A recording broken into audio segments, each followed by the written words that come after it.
Hola, ¿cómo estás? Buenas tardes. Bien, bien, todo bien. ¿Me escuchas bien? ¿Me ves bien todo? Perfectamente, sí, sí, todo perfectamente.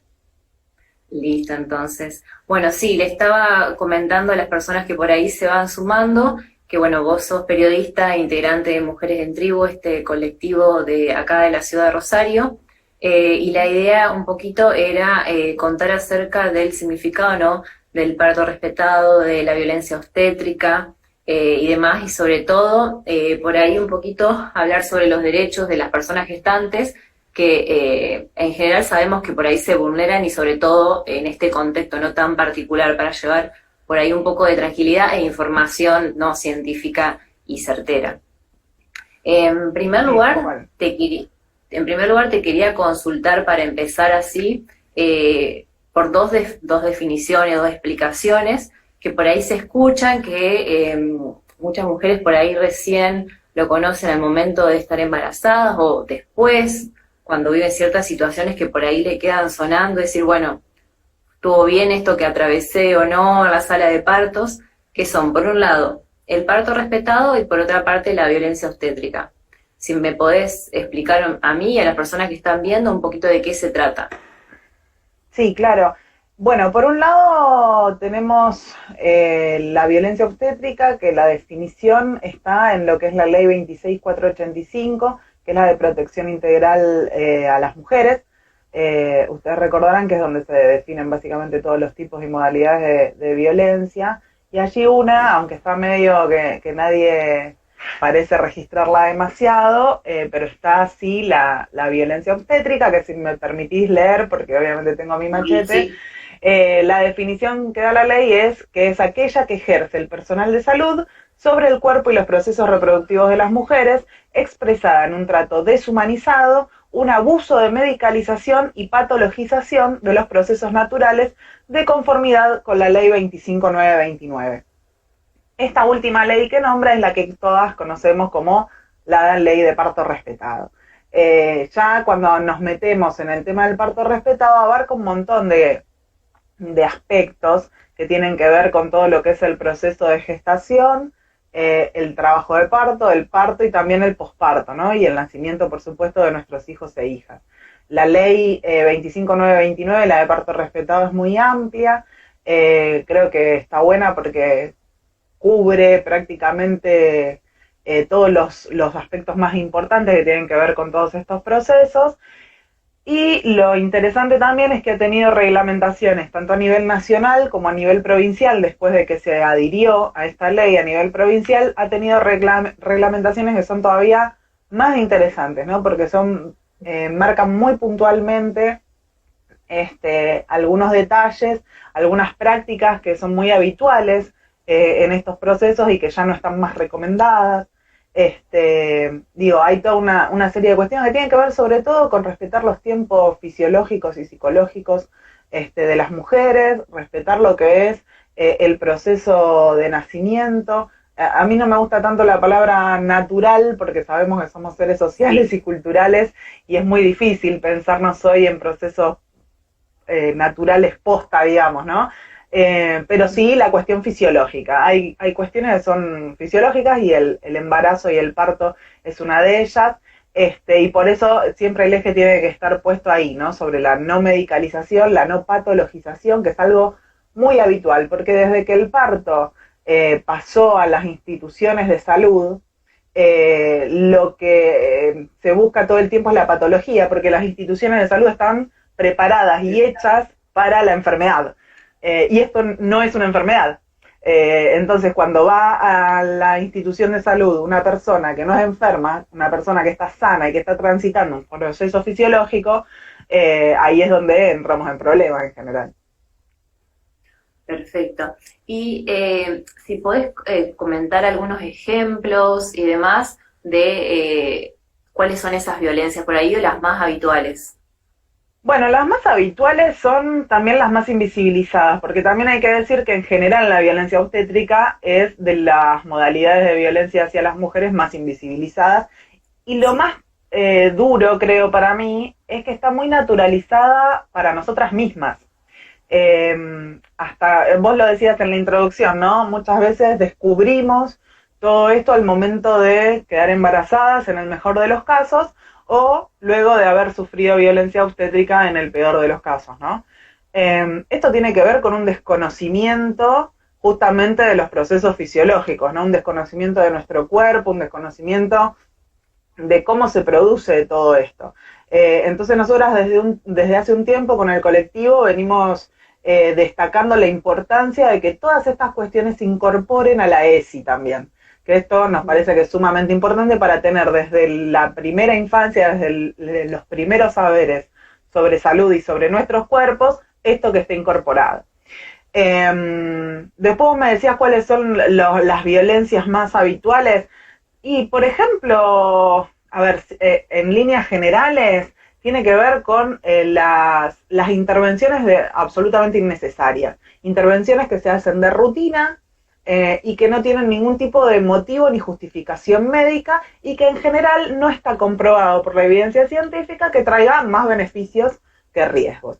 Y cuando hablamos de intervenciones hablamos desde la mayor de todas, que es la cesárea cuando no se hace de manera justificada, hasta hoy justo a raíz de otro tema, decía en un comentario que hasta incluso que te pongan un suero a la hora del ingreso por, insisto, práctica habitual. Claro, por rutina, sí. Y no pensado porque vos tenés una necesidad específica. De ahí, o sea, desde que vos ingresás a la institución, es más, yo incorporaría como una intervención innecesaria el traslado a una institución, ¿no? Pero digo, desde que vos ingresás a una institución hasta, y te meten un suerito, después en ese suero que no sabes qué te ponen, ya te empiezan a meter oxitocina sintética, te monitorean constantemente, por ahí estoy leyendo también la más grande de todas las intervenciones, que nos hagan parir acostadas. Digo que sigue estando en nuestro imaginario que una tiene que parir acostada, cuando la realidad es que tenemos que elegir en ese momento la posición y el espacio y la forma en que más estemos cómodas nosotras, ¿no? Y ni hablar de cosas más terribles como la episiotomía, que bueno, a pesar de las discusiones que se han dado en los últimos tiempos, hay muchos médicos que la siguen haciendo de rutina y nosotras la consideramos una mutilación genital porque está comprobado que no es necesario para nada. Maniobras como la de Christeler, que es la que aprietan la panza para supuestamente ayudar a bajar al bebé, que trae unos riesgos enormes, la rotura artificial de membranas, o la rotura de bolsa, digamos, también para apurar el parto, son cosas que son realmente innecesarias, y obviamente al no estar recomendadas, lo que pasa es que se genera una catarata, que de hecho hay una definición que se llama así, que es la catarata de intervenciones, que vos donde empezás a intervenir, empezás a generar problemas. Y una intervención lleva a otra intervención mayor y a otra mayor y termina siendo, en el mejor de los casos, un parto vaginal muy intervenido y en el peor terminás con una cesárea que, claro, en el momento te dicen que fue para salvar tu vida o la de tu hija, pero en realidad fue producto de las intervenciones anteriores también. Ese es un poco el combo de lo más habitual que solemos encontrarnos con la violencia obstétrica, ¿no? Sí, y pienso, cuando describía estas cuestiones también pensaba, ¿no?, que por una parte son de nuevo en el cuerpo de las mujeres, o sea, es de nuevo nuestro cuerpo lo que se está poniendo, y también por otra parte creo que es una situación donde no se habilita luego la palabra, porque está mucho eso, bueno, si tu bebé nació sano, ¿por qué te tenés que preocupar por eso? Ya está, digamos, y bueno, está ahí de vuelta el silencio, ¿no? La no validación de la palabra de la mujer en esa situación, que encima es tan particular, por así decirlo. Tal cual. Sí, lo que vos remarcás de que es el cuerpo de las mujeres está claro. Donde nosotras ponemos en juego situaciones que son exclusivamente de las mujeres y que atañen a nuestros cuerpos, ahí es donde el patriarcado cae con más virulencia a poner orden, digamos, y a decirnos cómo son las cosas. en el momento, en todo lo que tiene que ver con nuestra salud sexual y reproductiva, se ve tanto cuando queremos ser madres como cuando no queremos serlo, digamos. Todos vienen a querer decidir por nosotras. Eso está muy bueno remarcarlo. Y por el otro lado, esto que vos decías del silencio, eso también lleva a lo que hablamos al principio de la naturalización, ¿no? Digo, está esta cuestión de mamá sana, bebé sano, listo, se acabó el problema, y no hablamos, y resulta que después tenemos un montón de situaciones que, bueno, claro, se llama depresión posparto, se dice que es muy habitual en las mujeres y qué sé yo, y nadie se pregunta el porqué de esas depresiones. A ver, yo a veces las pongo entre comillas, ¿no? El porqué de esas depresiones por posparto. Y en realidad lo que nos encontramos en muchas ocasiones, yo no soy psicóloga y no quiero pero sí lo que dan cuenta muchas psicólogas y profesionales de la salud mental ante estas situaciones es que en realidad lo que hay es síndrome de estrés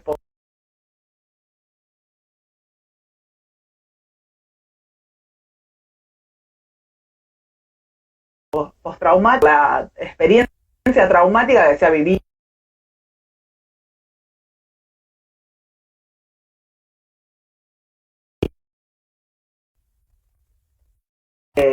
muy complejas. Yo estaba leyendo el libro de Violeta Osorio y Francisco Saraceno, donde justamente lo que dejan en claro es que muchas veces esas situaciones que se viven durante el parto se pueden equiparar a las violaciones, a lo que vive una mujer al momento de ser abusada sexualmente. O sea, estamos hablando de situaciones muy graves, de violencias muy graves, y que quedan en el registro corporal y mental de las mujeres, en el físico también, por supuesto, porque las marcas, no solo las de las cesáreas, las de la episiotomía y muchas otras más, también quedan sobre nuestros cuerpos, ¿no? Entonces, bueno, es muy importante poder hablar también de estos temas, porque el silencio no es salud, y en esto se vuelve muy grave y en algunos casos hasta traumático, por supuesto. Sí, y te quería consultarnos a raíz de un poco lo que decías, ¿no? Del patriarcado y demás, ¿qué papel juega el saber médico hegemónico construido y reproducido a través de las universidades en teoría, pero también en práctica? Cuando la persona que hacía la intervención en los comentarios decía, ¿no? Esto de parir acostada, me acordaba de, bueno, una entrevista que le hicimos el año pasado a Ángeles, también del colectivo, y ella me comentaba que inclusive en los propios libros de medicina se menciona que la posición más cómoda no es acostada. Pero bueno, termina siendo la posición más cómoda para el médico, la médica que actúa ahí, digamos. Entonces, bueno, ahí no está la teoría, pero en la práctica sí, ¿no? Entonces la pregunta era un poco, ¿no? ¿Qué papel juega ese saber hegemónico, heteronormativo construido? Juega el papel de dominio sobre nuestros cuerpos todo el tiempo. A ver, hay un saber médico hegemónico que va mucho más allá, por supuesto, de este momento particular, pero que se expresa con mayor virulencia al momento en que somos las mujeres las que tenemos que poner el cuerpo. A ver, si cualquier persona se tiene que operar de cualquier cosa y da directivas anticipadas, al médico le puede molestar un poco más o un poco menos, pero las acepta, sin chistar. Ahora, cuando una mujer va a plantear directivas anticipadas para su parto, como es un plan de parto, por ejemplo, se tiene que comer niveles de violencia muy altos y a veces de mucha gente, digamos, de su entorno, de su familia, del propio médico que ejerce justamente este saber hegemónico, ¿no? Del que sabe soy yo, cómo vos me vas a decir qué es lo que tengo que hacer o qué no. De otro personal de las instituciones que te dicen, no, esta es la loca, la del parto respetado, la que presentó el plan de parto, porque eso también se escucha, eso también lo escuchamos cuando pasamos por las instituciones. Entonces el saber médico juega un montón de niveles, no solamente directamente del médico hacia la paciente, sino en todos estos otros niveles que te digo, que incluso yo siempre cuento el trabajo que hemos hecho con mi compañero cuando quedamos embarazadas, que él me planteaba al principio, bueno, no, el que sabe es el médico.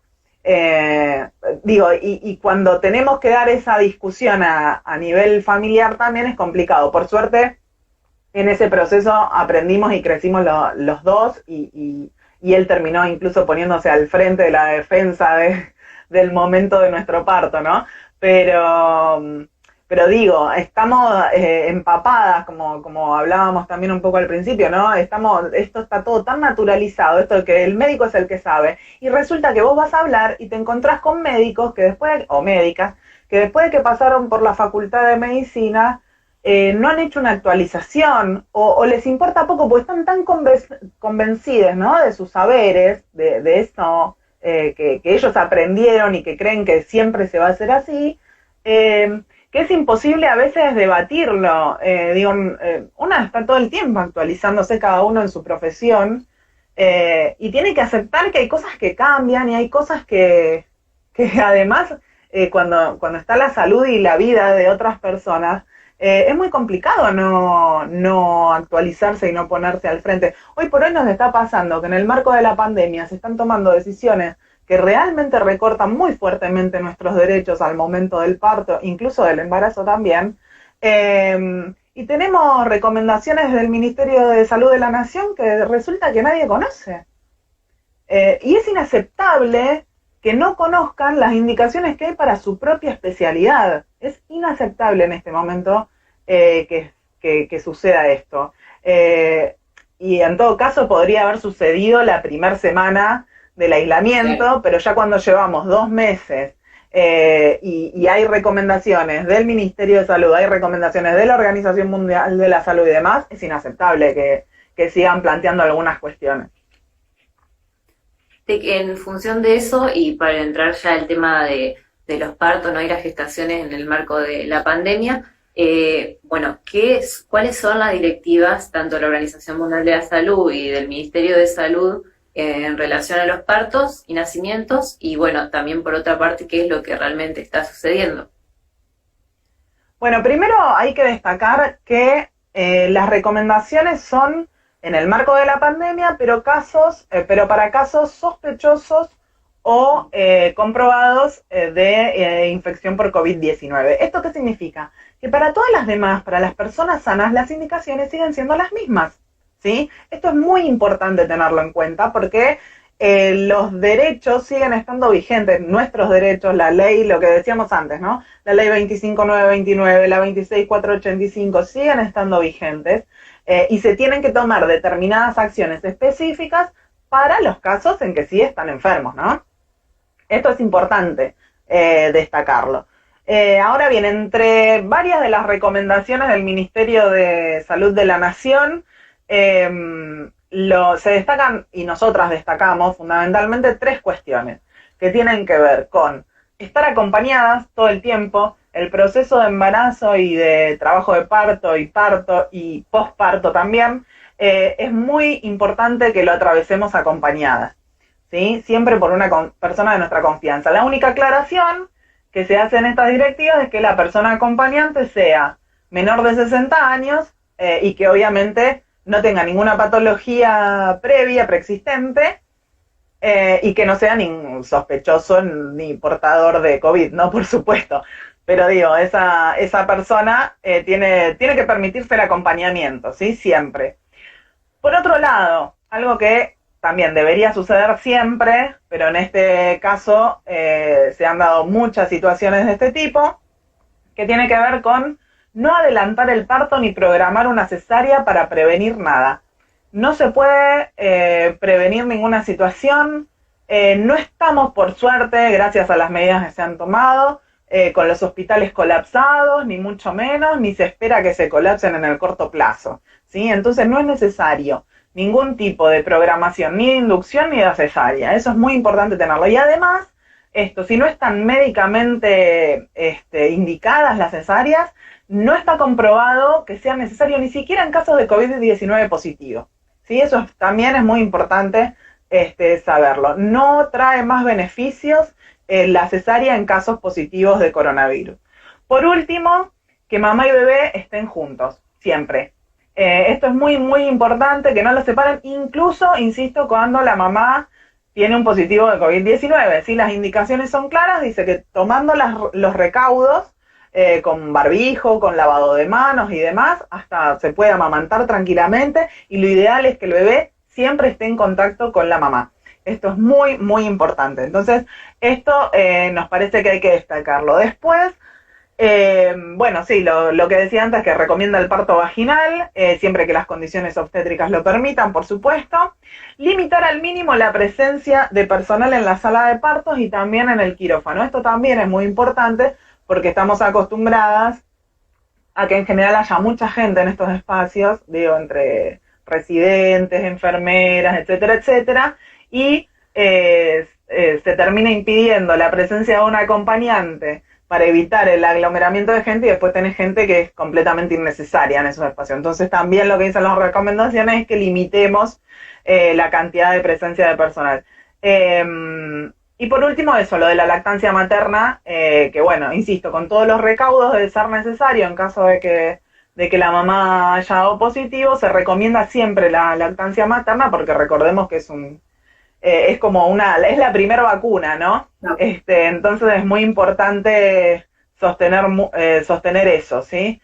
No sé si me estoy olvidando. Bueno, y después hay algunas recomendaciones que tienen que ver con el respeto de la ley, que no nos permitan el movimiento durante el trabajo de parto, el corte tardío del cordón umbilical del bebé, el piel a piel, que es muy importante, esa primera hora de contacto piel a piel entre bebé y mamá, que se sostenga, digamos, hay todas estas cuestiones que están enmarcadas en la ley, hay que seguir manteniéndolas, ¿sí? Sobre todo porque no mantenerlas trae muchos más riesgos que los beneficios que pueda llegar a tener cortarlo. Bueno, en ese sentido, no sé si ustedes de la organización o si a nivel nacional desde las Casildas un poco han hecho algún relevamiento o impresiones sobre lo que está sucediendo, en realidad. Mira, las Casildas, nosotros no pertenecemos a las Casildas, somos dos organizaciones separadas, pero siempre difundimos mucho lo que hacen porque hacen un trabajo muy importante. Las Casildas está haciendo un relevamiento a través de un formulario, si entran a las redes sociales de las Casildas lo van a poder encontrar, y según lo que vi y tengo entendido van a estar haciendo una presentación de los primeros resultados preliminares la semana que viene, en el marco de la Semana Mundial del Parto Respetado. Nosotras no estamos haciendo un relevamiento formal, pero justamente teníamos planificado en abril empezar con una consejería para prevenir la violencia obstétrica. Obviamente con el aislamiento social no hemos podido arrancar con esas reuniones presenciales que íbamos a hacer, pero sí habilitamos nuestras redes sociales para recibir mensajes de todas las que lo necesiten para asesorar en la medida de nuestras posibilidades también, ¿no?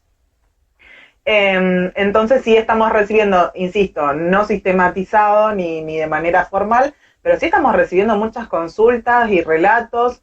Se está dando mucho también el tema de durante el embarazo, ¿no? La atención de las consultas y demás que impiden el acompañamiento, lo cual también es muy grave, porque en esa instancia de la consulta muchas veces también se generan muchas violencias que tienen que ver con el hecho de predisponer a la mujer para poder hacer algunas maniobras no necesarias al momento del parto, ¿sí? Porque eso se va trabajando durante todo el embarazo con la persona que te atiende, ¿no? Con el obstetra o la obstetra. Entonces puede ser una muy buena relación y que te vaya empoderando, informando y llevarte al parto que realmente querés, o puede ser justamente que te vaya metiendo miedos, esta cosa de la lectura de los análisis con mirada, buscando la patología, ¿no? Que si tenés alto el azúcar, que si tenés la presión alta, que si tenés, todo eso se va dando durante todo este proceso. Entonces es importante estar acompañada también durante el embarazo, y eso lo hemos visto mucho, que en las consultas no se permite por esta cuestión del espacio y demás. Nosotras lo que sí tratamos de recomendar es que traten, hasta la medida de las posibilidades, pues sabemos que estamos en un momento de mucha vulnerabilidad durante ese proceso también, o sea, en la medida de lo posible, tratar de acercarle a los profesionales estas recomendaciones, ¿no? Del Ministerio de Salud y demás, tratar de negociar todo el tiempo, de tratar de llegar a acuerdos, ¿no? Con quienes nos estén atendiendo, Por ejemplo, la otra vez leía a una chica que no dejaban entrar a su pareja a la consulta y entonces les pidió que la atiendan con la puerta abierta y su compañero en la puerta, parado. Digo, son maneras de negociar y que está bueno tenerlas en cuenta, ¿no? Porque es entendible la situación de los médicos y las médicas, pero no puede ser que el temor, o en muchos casos también, no solo el temor, sino la falta de recursos, la falta de elementos de protección personal que se suele sufrir en muchas instituciones de salud, se termine resolviendo por el recorte de derechos sobre las mujeres y las familias, ¿no? Entonces, para evitar eso, tratemos de entender la situación que está atravesando todo el personal de salud, y tratar de negociar entonces las medidas que más nos convengan, sobre todo, insisto, a las mujeres que estamos atravesando por estos procesos, que estamos sanas, que no hay patologías en el medio y que entonces tenemos derechos que se tienen que seguir protegiendo y no que sean recortados como el hilo más fino, digamos, al momento de una emergencia sanitaria como la que estamos viviendo, ¿no? Perfecto. Y mencionaste también, el pasar, la cuestión de la Semana Mundial por el Parto Respetado. Si podés explicar un poquito o comentar cuál es el lema de este año, cuál es por ahí la significación también y por ahí lo que para ustedes, ¿no?, implica y cómo también lo han desconstruido. Recuerdo años anteriores que por ahí también... aprovecho también para consultarte quién establece el lema. Sí. Que era una duda que tenía y porque creo que también se hacen instrucciones en función de eso. Claro. Se hace eso a nivel internacional. Yo ahora no me acuerdo, es una organización internacional, yo la conozco por la sigla, que lo determina. Se determinó mucho antes de que se declare la pandemia y demás el lema, que el de este año es mi decisión debe ser respetada. Es muy power, y nosotras, bueno, nos habíamos imaginado unas acciones muy interesantes y todo para la Semana del Parto Respetado, que bueno, se van a transformar nada más que en cuestiones, ¿no?, virtuales, en redes sociales y demás, pero bueno, en general el lema se decide, creo que es en Francia, yo no estoy segura y no quiero mentir, y acá en general en América Latina lo toma la RELACAUPAN, que es la Red Latinoamericana por la Humanización del Parto, y en general suele darle una vuelta de tuerca para adaptarlo a nuestros países, ¿no? Y después de eso, además, obviamente cada organización lo toma y lo trabaja de la manera que le guste más o resulte más interesante para sus objetivos, ¿no? El lema de este año, como te decía, a mí me parece que es muy power. Mi decisión debe ser respetada, es muy fuerte, sobre todo porque hace el eje en las decisiones de la mujer. Y lo que es interesante ante eso es también un poco preguntarse, ¿no?, cómo llegamos a esas decisiones, si llegamos por el temor, por el miedo, por el comernos la cabeza, como decíamos antes, ¿no?, a través de los análisis y de que si sos muy chiquita, y si tu bebé es grande, y si tiene mucho líquido, si tiene poco líquido, si tu bebé es muy chiquito, no sé, hay cantidad de cosas, o si la construimos desde la información, desde la formación, desde conocer nuestro propio cuerpo, nuestra propia fisiología. Entonces también está bueno ver, bueno, cómo construimos nosotras también nuestras propias decisiones, ¿no? Nos parece que eso es muy importante. Y por el otro lado, digo, porque también nosotras trabajamos en un terreno donde muchas veces parece que se le apunta, como si faltaran momentos en que nos apunten, ¿no? Donde se apunta siempre a la mujer y termina pareciendo que la responsabilidad es nuestra, que somos nosotras las que nos tenemos que informar, que somos nosotras las que nos tenemos que empoderar y ponernos fuerte y defendernos en ese momento, etcétera, etcétera. Y también me parece que este lema sirve para que el personal de salud vea también que tiene que poner la mirada sobre las decisiones de la mujer y respetarlas. Y que también es responsabilidad de ese profesional o de esa profesional el hecho de informar y ayudar a que esas decisiones que tome la mujer sean realmente informadas y tomadas desde una posición de poder y de conocimiento sobre su propio cuerpo, ¿no? Los profesionales también pueden ayudar y tienen que hacerlo, en la ley también lo establece eso, los profesionales tienen que ir en ese sentido acompañando estos procesos de las mujeres para que lleguen a parir de la mejor manera y sobre todo de la manera que ellas esperan, ¿no? Y sin violencia. Entonces me parece que bueno, que el lema tiene que ir como por esos dos andariveles, ¿no? Perfecto. Y cómo también un poco de construir esas miradas que están sobre el parto respetado en función de, bueno, tiene que ser sí o sí sin anestesia, pero yo en realidad quiero otra cosa, son unas fanáticas y demás. Como por ahí de construir. Tiene que ver, hay como un montón de cosas y nos podemos por ahí ir muy por las ramas, pero digo, básicamente tiene que ver con no tomarlo como un fanatismo, por supuesto, y hay herramientas que vinieron para ayudarnos. Vos recién decías lo de la anestesia. La anestesia tiene que ser una herramienta, amiga, que realmente necesitemos, que realmente usemos si vemos que tenemos la necesidad, y conociendo los pros y los contras. Sin denostarla, pero tampoco sin idolatrarla, ¿no? Y así con buena parte de las intervenciones, así como el parto en domicilio no es la panacea, el parto en institución puede no ser un infierno. Me parece que hay que buscar ahí como los medios, ¿no? Donde ir construyéndolo. Esto tiene que ver también con un trabajo muy profundo, porque no es solo a nivel de las leyes y demás y de los deseos, sino también de cómo se construye. Lo mismo que decíamos, lo de cómo se construyen las decisiones, cómo se construyen esos deseos. Si a mí, durante toda la vida, me dicen que el parto es un horror, que voy a padecer, que es súper doloroso, que es un garrón, seguramente mi deseo va a ser, a mí prográmenme una cesárea, yo no quiero saber nada con nada, y digo, ¿y es válida esa decisión? Por supuesto que sí, por supuesto que es válida, pero tenemos que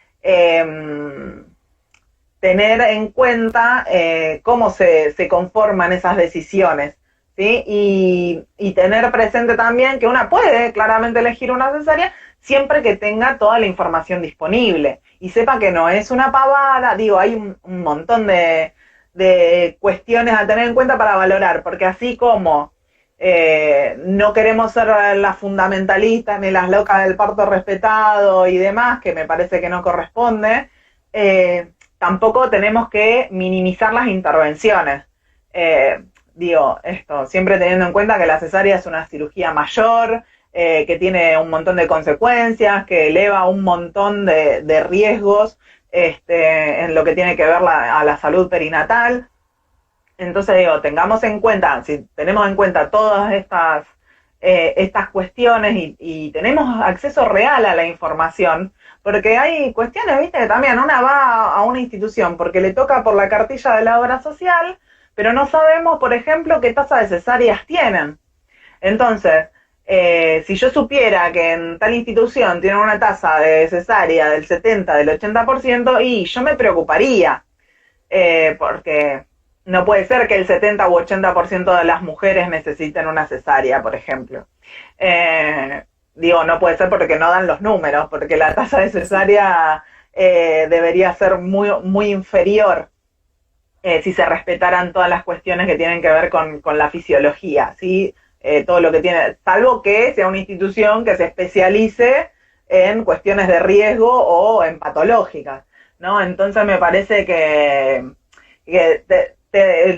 si accediéramos mejor a la información, podríamos tomar decisiones mucho más y mejor informadas, ¿sí? Y entonces se acabarían este tipo de discusiones de de las hippies que quieren parir bailando zumba contra las que prefieren programarse la cesárea. No sé si me explico.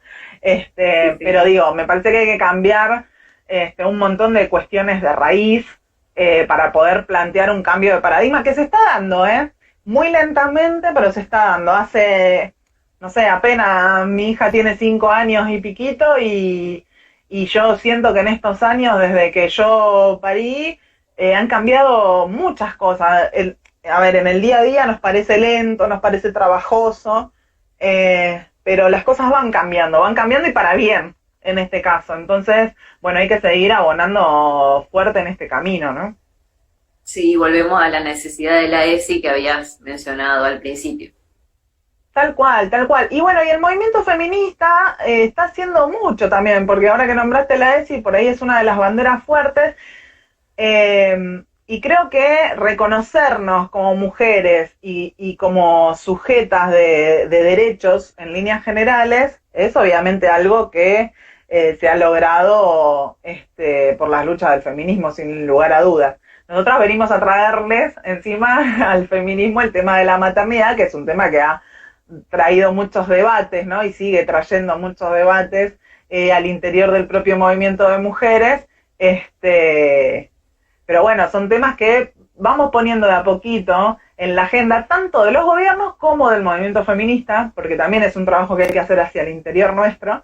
Y bueno, y de a poquito se va avanzando, de a poco se va avanzando y creo que lo de la ESI para mí es fundamental hoy. Es muy importante que todas estas cuestiones, estos procesos, estos saberes, porque son saberes que nosotras tenemos que saber cómo funcionamos, y nos van a ayudar para, a ver, evitar embarazos no deseados, para tener la libertad de poder elegir entre continuar o no un embarazo, para saber cómo acceder a un aborto y también en caso de querer ser madre y de acceder a la maternidad deseada finalmente. Cuando se produzcan estas cosas, seguramente el camino para que se cumplan estos derechos va a estar mucho más allanado. Y Fernanda consultaba ahí en las preguntas dónde se denuncian hechos de violencia obstétrica y si hay consecuencias para los profesionales y yo agrego si hay consecuencias para las instituciones. Sería maravilloso. Tenemos el problema de que la violencia obstétrica no está, no es un delito penal, no tiene forma de ser condenado, no tiene penas, esa es la palabra. No hay penas por violencia obstétrica, es algo con lo que, bueno, tenemos que trabajar también y estamos en ese camino. La violencia obstétrica sí es denunciable, y eso es muy importante porque, como vos hablabas al principio del silencio, todo lo que no se dice no existe y si no denunciamos parece que la violencia obstétrica no existiera. Tenemos varias vías para las denuncias. Hoy por hoy se está impulsando fuertemente desde que se creó el Ministerio de las Mujeres y hay varias mujeres que están trabajando estos temas, trabajando en el Ministerio de las Mujeres también, que se está impulsando fuertemente que se llame a la línea 144, la línea de violencia de género, que en un primer momento no estaba funcionando bien para la violencia obstétrica porque, bueno, quienes operaban esa línea no estaban claramente preparadas, pero se viene haciendo un trabajo muy interesante al respecto. Si no se pueden comunicar por teléfono, lo pueden hacer por WhatsApp, porque el 144 implementó ahora desde el comienzo del aislamiento también vías de comunicación vía WhatsApp. Así que es importante que, a ver, aunque no obtengamos una respuesta concreta por ese lado, sí es importante hacerla para que haya registro y se empiece a tener en cuenta a la hora de pensar políticas públicas sobre estos temas, que me parece que es fundamental. Por otro lado, también tenemos específicamente la CONSAVIG, que es la Comisión, ayúdame con la sigla porque no me acuerdo, que es sobre violencia de género en particular. Sí, es un organismo que monitorea y recibe denuncias sobre violencia de género en particular. Entonces lo que decimos también es que se comuniquen con la CONSAVIG, googlean y es muy fácil encontrar las vías de comunicación y ahí de hecho largaron un comunicado estos días específicamente sobre violencia obstétrica, así que es muy importante que se comuniquen con la CONSAVIG en casos de que quieran hacer alguna denuncia. Y finalmente una vía que se está trabajando, que también está trabajando muy bien porque está haciendo llegar a las instituciones y a los profesionales notificaciones y diciéndoles por lo menos, chicos, están haciendo las cosas mal, que es por vía de la Defensoría del Pueblo de la Nación. El Defensor del Pueblo de la Nación está trabajando este tema desde hace muchos años. Hacen muy buena recepción de las denuncias y, como te digo, se hace una primera comunicación, digamos, tanto a los profesionales como a las instituciones sobre las denuncias que se hacen. Después ya, obviamente, dependiendo de cada caso, está la vía judicial, que, a ver, todas sabemos lo que es querer iniciar una causa judicial de cualquier tipo, lo que implica los costos y demás, pero también quien tenga una situación de violencia obstétrica y pueda llevarlo adelante en la justicia, es importante también que lo haga. También por los mismos motivos, porque toda denuncia sienta un precedente, porque cada precedente es un granito más de arena para que se trabaje sobre políticas públicas hacia estos temas. Entonces toda denuncia es muy importante y fundamentalmente por estos canales. Te lo dije básicamente desde el más accesible, que sería lo de la línea 144, la CONSAVIC y la Defensoría del Pueblo, hasta por ahí lo más complejo, ¿no? Porque también hay que tener, a la hora de denunciar, hay que tener mucha fortaleza para hacer denuncias sobre estos temas, porque en muchos casos se reavivan, se revuelven muchos malestares, muchos dolores, entonces es muy importante, qué sé yo, tener cierta contención, obviamente también a la hora de llevar adelante una denuncia, y sabemos que no es fácil, que no es sencillo. Así que obviamente nosotras invitamos a que lo hagan, invitamos a que nos consulten lo que necesiten, por supuesto, en ese camino. Sabemos que no es sencillo, pero es fundamental que quien pueda lo haga, porque esto va a allanar el camino para las que vienen atrás. Es así. Perfecto. Y te quería consultar también un poco sobre las instituciones, particularmente de la ciudad de Rosario. ¿Hay una distinción entre públicas y privadas? ¿Cómo vienen funcionando? ¿Dónde es más difícil acceder, ¿no?, con estos temas? Sí, la salud privada es un tema. La salud privada, en una charla que se hizo hace un tiempito, había una abogada que, yo siempre subrayo esto porque me pareció muy interesante, una abogada que decía que las instituciones de salud privada se manejan más o menos con la política de la embajada. Viste que cuando vos pones un pie en una embajada, es como que te rigen las leyes de ese país en el que estás pisando. Bueno, las instituciones privadas de alguna forma funcionan de esa manera, como que pueden establecer sus propias reglas y no seguir la legislación del país. A nivel local tenemos la dificultad también de que la salud privada se rige por todo lo que, rige el Ministerio de Salud a través de la Superintendencia de Seguros de Salud. ¿Sí? Entonces todo lo que tiene que ver con decisiones y demás se da a nivel más nacional, ¿no? Y es más difícil. De todas formas, por la cercanía, las autoridades provinciales y municipales, y por territorialidad, ¿no?, podrían tener algún tipo de incidencia, pero realmente es muy difícil que el Estado pueda meter la mano en las instituciones privadas, es muy, muy complejo. Y estamos hablando de instituciones privadas que, como yo te decía antes, no conocemos sus números, no conocemos sus estadísticas, como sí conocemos las de la salud pública, pero estamos hablando de instituciones privadas que tienen tasas de cesáreas estimadas de entre 70 y 80%, lo cual es un delirio. Es un delirio, es muy grave eso, porque está hablando de que hay otros factores por detrás que no tienen que ver con la salud de las mujeres, que se están priorizando, ¿no? Así que eso es muy grave. De todas formas, a nivel salud pública en Rosario se viene trabajando muy bien en las maternidades públicas. Bueno, todas conocemos el ejemplo del Hospital Roque Sáenz Peña, donde se viene trabajando desde hace años, y en la maternidad Martín, si bien en menor medida, porque bueno, viene como unos pasitos más atrás, pero viene trabajando también en el mismo sentido.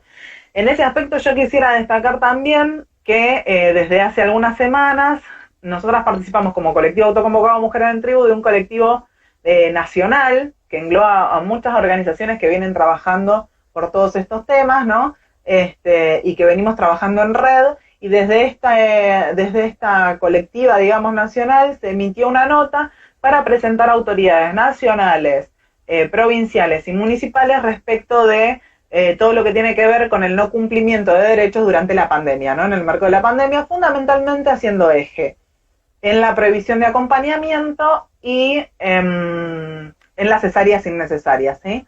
Esa carta nosotros la presentamos a la Secretaría de Salud Pública de Rosario y la semana pasada el secretario, Leonardo Caruana, se comunicó con nosotras porque, bueno, agradeciendo que les hayamos hecho llegar la nota, obviamente ellos saben de qué estamos hablando porque vienen trabajando, como te decía antes, estos temas desde hace muchos años y muy bien, y se comprometió a monitorear un poco más qué era lo que estaba pasando en las maternidades públicas. En las privadas me decía las dificultades que ya enumeramos, ¿no?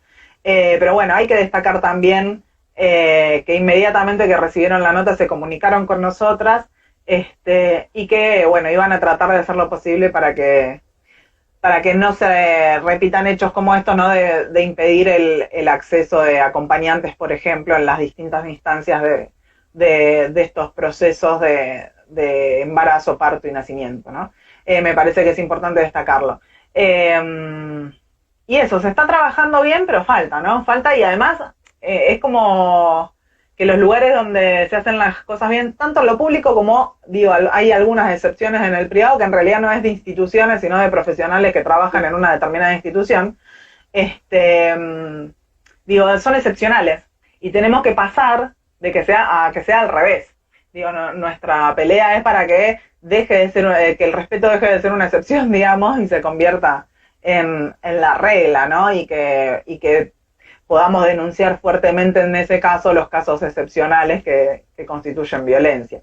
Hoy por hoy todavía es al revés y estamos trabajando para dar vuelta a esa situación, ¿no? Perfecto. Y para ir cerrando un poco, te quería consultar cuáles son como tus recomendaciones a las personas, las parejas que estén embarazadas, a la hora, ¿no?, de ellas transitar este proceso de buscar una obstetra teniendo en cuenta, ¿no?, estas salvedades, obviamente mencionando que no, la decisión no sigue siendo totalmente individual, sino que, bueno, hay todo un sistema atrás, pero bueno, ¿qué recomendás, ya sea desde, no sé, lecturas, tips? Sí, hay que informarse. Es así, el secreto es informarse, leer mucho, consultar mucho. A veces yo tenía la sensación en un momento, yo me agarraba la cabeza y decía, ¿cómo puede ser que yo no sepa cómo funciona mi cuerpo? Llegué a un momento muy enojada conmigo misma de que digo, no sé nada cuando quedé embarazada, ¿no? Y bueno, ahí hay que hacer ese proceso de informarse, de conocer y preguntar todo lo que sea necesario. Hay que sumarse a los grupos de Facebook, que son súper útiles en esos momentos. Hay que sumarse, bueno, ahora de manera virtual, ¿no? Pero en cuanto se pueda de manera presencial, a algún buen taller de preparación al parto. Y cuando digo preparación al parto no hablo de los talleres, ¿cómo era que se llamaban? Los de psicoprofilaxis que dan en los hospitales, que ya el nombre es espantoso, sino que hablo de algún grupo donde haga yoga, donde haya dulas, donde haya, no sé, alguna psicóloga. Yo estoy pensando en todas las mujeres que conozco que en este ámbito dan talleres de esas características. Hay mucho, por suerte ahora hay un montón para poder elegir, y me parece que es importante eso, el conocimiento tanto de la teoría, ¿no?, de todo lo que es la fisiología, el conocimiento del cuerpo, y también como volver a conectar. Suena para que hablen de las locas y las hippies, de las fundamentalistas del parto respetado, pero es un conectarse de nuevo con este cuerpo que nos ha sido negado. Yo antes, cuando te hablaba sobre el patriarcado y demás, creo que nos han negado también a propósito el conocimiento de nuestros propios cuerpos. Y hay que volver a buscar esa información, volver a conectarse, porque es absolutamente necesario en ese proceso. También, y esto hay que hacerlo, conocer las leyes, conocer nuestros derechos y poder exigirlos. Y cuando hablo de exigirlos, hablo de esta negociación que hablábamos antes, hablo de la presentación de un plan de parto más o menos formal, dependiendo de la situación de cada mujer y de cada pareja. porque el plan de parto puede tener un aspecto muy formal, muy de presentarlo firmado con un abogado, con una abogada a la institución, al médico, qué sé yo, o puede tener un aspecto más informal de una lista de deseos que se acuerda con el profesional o la profesional que te acompaña durante el embarazo, en cada consulta y demás. Digo, depende de la situación de cada pareja particular, ¿no? Pero el plan de parto es una herramienta muy valiosa que está pensada en otra ley que no tiene que ver directamente con el parto, que es la Ley de Derechos del Paciente, y en la Ley de Derechos del Paciente está como directivas anticipadas, ¿sí? Entonces de ahí se toma un poco esa figura de directivas anticipadas para presentar un plan de parto. Así que eso es bueno tenerlo en cuenta porque es una herramienta que puede servir mucho también para empezar a darse cuenta una durante todo ese proceso de qué es lo que quiere realmente para el momento del parto y del nacimiento de su hija. Y eso, es muy importante informarse y saber que el parto lo hace cada mujer. Ninguna obstetra ni ninguna obstetra hace partos, sino que el parto es de la mujer y los y las profesionales de la salud acompañan tratando de intervenir lo menos posible. Eso es muy importante tenerlo en cuenta. Hay una organización en España que se llama El Parto es Nuestro, y me parece que eso hay que subrayarlo y tenerlo muy, muy, muy en claro. Y lo que hablábamos al principio, ¿no? Que es un proceso fisiológico, que no hay patología per se, no hay riesgo per se, y que hay un montón de procesos que muchas veces se toman como patología, pero que no son tales también. Entonces digo, informarse y confiar en que sabemos parir y que nuestros hijos saben nacer es fundamental. Perfecto. Y por último, si querés decir las redes de Mujeres en Tribu, si hay alguna actividad programada, talleres o mencionar por fuera esta situación excepcional, qué es lo que habitualmente hacen, claro, y cómo acompañan a las mujeres. Bueno, por ahora nos encuentran a través de redes sociales como colectivo autoconvocado Mujeres en Tribu, tanto en Twitter como en Instagram, o sea, de acá de donde estamos hablando, y en Facebook. Facebook por ahí nos da la posibilidad de subir más archivos, más enlaces y demás que sirven, ustedes pueden investigar un poco la página de Facebook del colectivo y se pueden encontrar con información valiosa y útil para los distintos momentos que estén atravesando. Y en realidad eso, nosotros estamos como en estado de consejería permanente, así que se pueden contactar a nosotras a través de mensajes privados por estas redes sociales. En la Semana del Parto Respetado lo que vamos a estar haciendo es replicando, porque hay muchas realmente y nos parece como que si no puede producirse un efecto inverso medio de saturación. Va a haber muchas actividades muy interesantes, como yo les recomiendo, por ejemplo, que sigan a las compañeras de Amazonas, que van a estar haciendo un ciclo de charlas así en vivo por redes sociales muy interesantes. Y nosotros vamos a sacar información, como siempre. Vamos a estar difundiendo también a través de las redes una serie de flyers con las recomendaciones que para nosotras hoy, en el marco de la pandemia, es muy importante que lleguen a todas las parejas que estén gestando las recomendaciones del Ministerio de Salud de la Nación para que nadie pueda recortarle derechos en este momento tan importante de sus vidas. Así que vamos a estar difundiendo eso. Y bueno, y eso, y que sigan a toda la gente que está en tema, a todas las organizaciones, que por suerte son muchas, que por suerte son cada vez más las organizaciones de mujeres que se están poniendo al hombro la difusión de los derechos durante el parto y el nacimiento. Así que síganlas, que va a haber muchas actividades y mucha información también para compartir. Bueno, perfecto. Bueno, muchísimas gracias por tu tiempo. Muy claro, muy completo todo.